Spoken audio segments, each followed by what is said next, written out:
Right now, while you're watching this, your Windows 11 machine is reporting back to Microsoft, and most people have no idea it's happening. Not in a vague, theoretical way. Well, every company collects some data. I mean, specific processes are running in the background of your computer at this exact moment, sending telemetry, logging behavior, and feeding a data pipeline you never agreed to join. I know that sounds alarming. It should. Because when I opened Task Manager last month and actually looked at what was running, and I mean really looked, what I found changed how I think about the machine sitting on my desk. Open Task Manager right now, not later, right now, and I'm going to show you exactly what you're looking at. Press Ctrl plus, Shift plus, Escape. If you're on Windows 11, you'll land on the Processes tab. Most people glance at this screen, see a bunch of names they don't recognize, and close it. That's exactly what Microsoft is counting on, because buried inside that list are processes that have nothing to do with running your computer. They have everything to do with running Microsoft's business. Let me walk you through what you're actually seeing. Find the process called DiagTrack. Its full name is the Connected User Experiences and Telemetry Service. That's the official name Microsoft gave it. The unofficial name is the Data Collection Engine.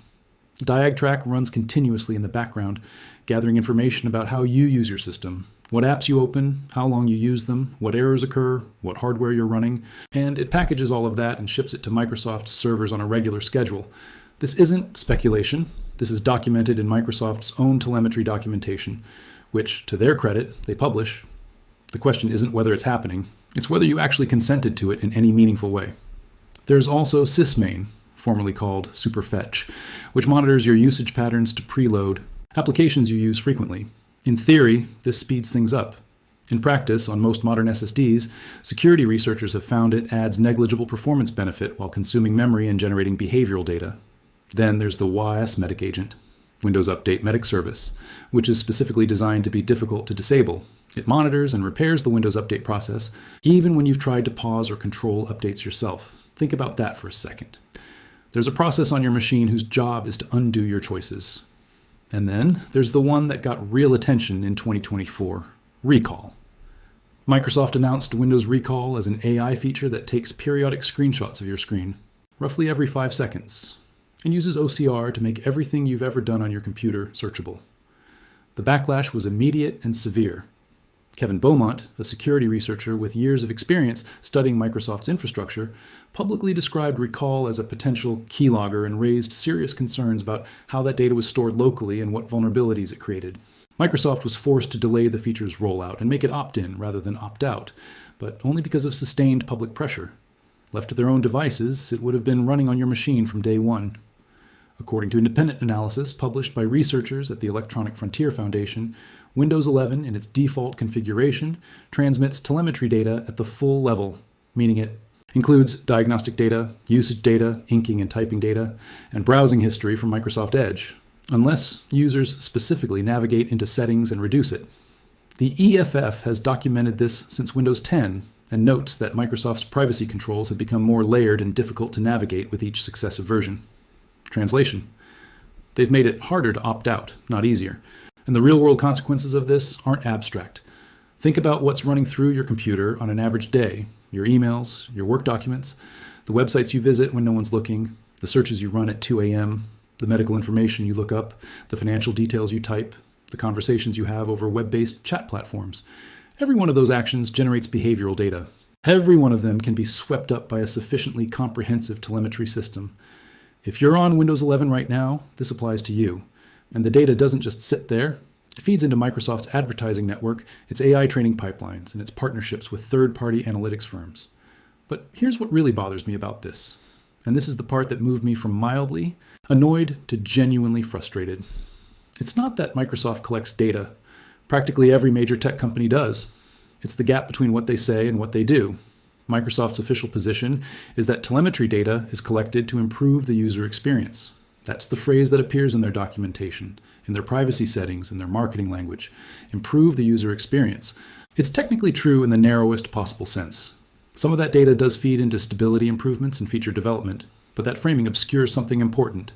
This data also feeds directly into Microsoft's commercial operations. Microsoft's advertising business generated over $18 billion in revenue in fiscal year 2024. That business runs on behavioral data. Your behavioral data. The telemetry you're sending Microsoft isn't just going to an engineering team to fix bugs, it's flowing through a commercial data infrastructure that monetizes how you use your own computer. When Microsoft launched Windows 11, they introduced the requirement for a Microsoft account login for home users. Security researchers and privacy advocates immediately flagged this as a mechanism to tie your device behavior to your identity profile, your Microsoft account, which is linked to your email, your purchase history, your Xbox activity, your LinkedIn profile if you use it, and potentially your Azure Active Directory identity if you work for a company that uses Microsoft 365. It's like someone handing you a house key and saying, "Great, but we're keeping a copy and we'll be stopping by occasionally to see how you're using the rooms. You own the house. They still have the key." When I realized the full scope of this, not just one process, but an interconnected system designed to maximize data collection at every layer, I spent 3 weeks testing what it actually takes to meaningfully reduce it. I ran 2 Windows 11 machines side by side, one with default settings, one with everything I'm about to show you applied. The difference in outbound network traffic was substantial. The default machine was making regular telemetry connections even when I wasn't actively using it. The hardened machine, nearly silent. Here's exactly what I did. The first thing to address is the telemetry level itself, and this is where a lot of people stop too early. Go to Settings, then Privacy and Security, then Diagnostics and Feedback. You'll see a toggle for diagnostic data. Set it to require diagnostic data instead of optional. This alone reduces the volume of behavioral data Microsoft collects, though it doesn't eliminate it entirely. Microsoft requires a minimum level of telemetry to remain active. That's non-negotiable in the standard consumer version of Windows.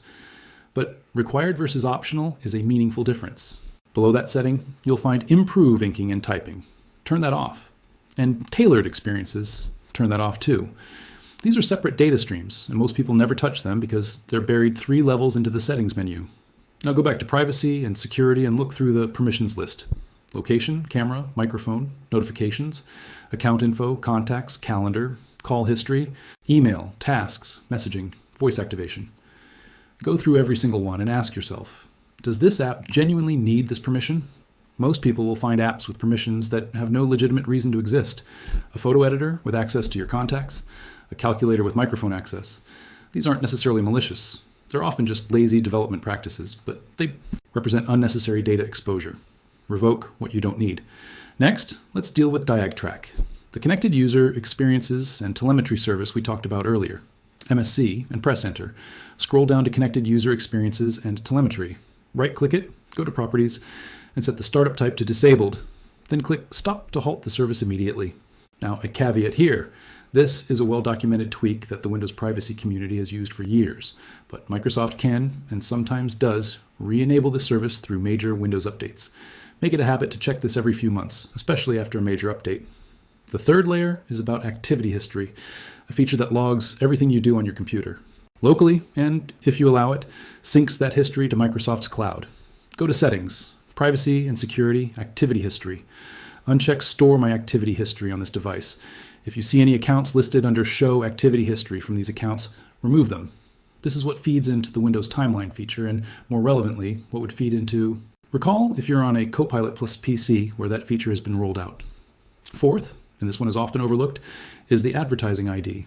Windows assigns every user a unique advertising identifier that apps can read to build a profile of your behavior across different applications. Think of it as a tracking cookie that lives at the operating system level. Go to Settings, Privacy and Security General. The very first toggle. Let apps show me personalized ads by using my advertising ID. Turn it off. Below that, turn off. Let websites show me locally relevant content by accessing my language list, and let Windows improve start and search results by tracking app launches. These are separate telemetry streams buried under a deceptively bland heading called General. Fifth, and this is the one that requires a slightly more technical step. Consider using a tool called O&O Shutup 10++. This is a free portable application developed by the German software company O&O Software. No installation required. It runs from a single executable. And it gives you a centralized dashboard of every privacy-related setting in Windows 10 and 11. The tool has been independently reviewed by security researchers and is widely recommended in the privacy community.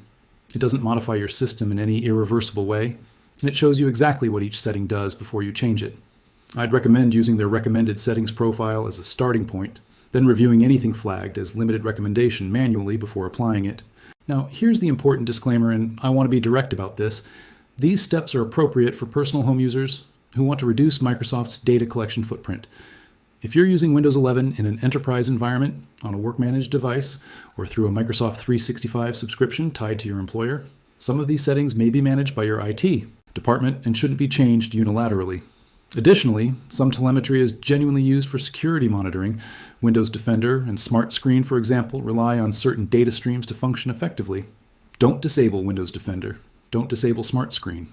The goal here is to reduce commercial data collection, not to strip out the security infrastructure that protects you from actual threats. There's an important difference between the two, and conflating them is how people end up with less secure systems in the name of privacy. For users who want to go further, and I mean significantly further, there are two paths worth knowing about.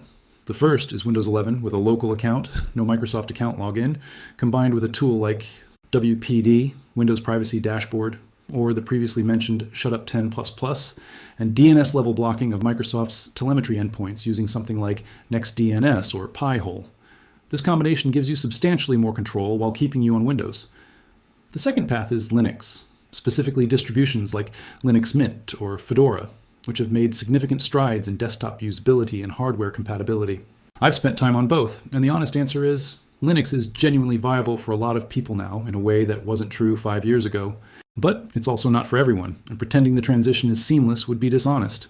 Look, I want to zoom out for a second because this isn't really about Task Manager. Task Manager is just the window into something bigger, a fundamental shift in what personal computing means in 2025. For most of computing history, your computer was your computer. The software ran on your hardware, for your benefit, doing what you told it to do. What's happened over the last decade is a slow but deliberate redefinition of that relationship. Your computer is still your hardware, but increasingly, the software running on it is working for someone else. That's not a conspiracy, it's a business model. And understanding it as a business model, rather than as a malicious plot, is actually more useful, because it means you can make informed choices about it. You can decide how much of that trade-off you're willing to accept. You can decide which tools you want to use, which settings you want to change, and where your personal line is. The important thing is that it's your decision, not Microsoft's default. Not a pre-checked box in a setup wizard you scrolled past at 11 p.m. You're not paranoid for caring about this. You're not a conspiracy theorist for wanting to know what's running on your own machine. There are millions of people making exactly these choices. Reducing telemetry, switching to local accounts, exploring alternatives, and the fact that you're here, having looked at this and decided to do something about it, puts you ahead of the vast majority of Windows users who will never open that services panel. You're the admin of your own computer, not a guest. Act like it.